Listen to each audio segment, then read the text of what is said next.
The realization of perfect peace. In the external universe there is ceaseless turmoil, change, and unrest. At the heart of all things there is undisturbed repose.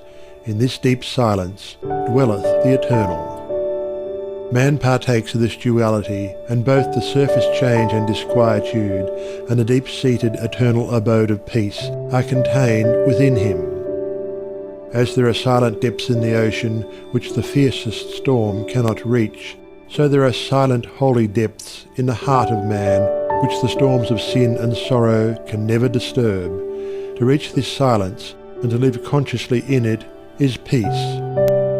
Discord is rife in the outward world, but unbroken harmony holds sway at the heart of the universe. The human soul, torn by discordant passion and grief, reaches blindly toward the harmony of the sinless state, and to reach this state and to live consciously in it is peace.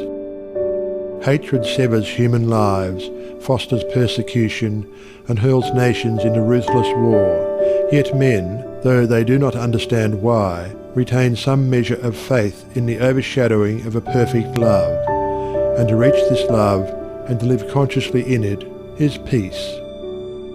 And this inward peace, this silence, this harmony, this love is the kingdom of heaven, which is so difficult to reach because few are willing to give up themselves and to become as little children. Heaven's gate is very narrow and minute. It cannot be perceived by foolish men blinded by vain illusions of the world. E'en the clear-sighted who discern the way and seek to enter find the portal barred and hard to be unlocked. Its massive bolts are pride and passion, avarice and lust. Men cry, "Peace, peace," where there is no peace, but on the contrary discord, disquietude and strife. Apart from that wisdom which is inseparable from self-renunciation, there can be no real and abiding peace. The peace which results from social comfort, passing gratification, or worldly victory is transitory in its nature and is burned up in the heat of fiery trial. Only the peace of heaven endures through all trial, and only the selfless heart can know the peace of heaven. Holiness alone is undying peace. Self-control leads to it, and the ever-increasing light of wisdom guides the pilgrim on his way. It is partaken of in a measure as soon as the path of virtue is entered upon, but it is only realized in its fullness when self disappears in the consummation of a stainless life.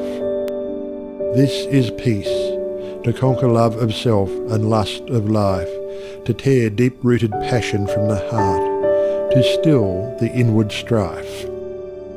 If, O reader, you would realize the light that never fades, the joy that never ends, and the tranquility that cannot be disturbed, if you would leave behind forever your sins, your sorrows, your anxieties and perplexities, if, I say, you would partake of this salvation, this supremely glorious life, then conquer yourself.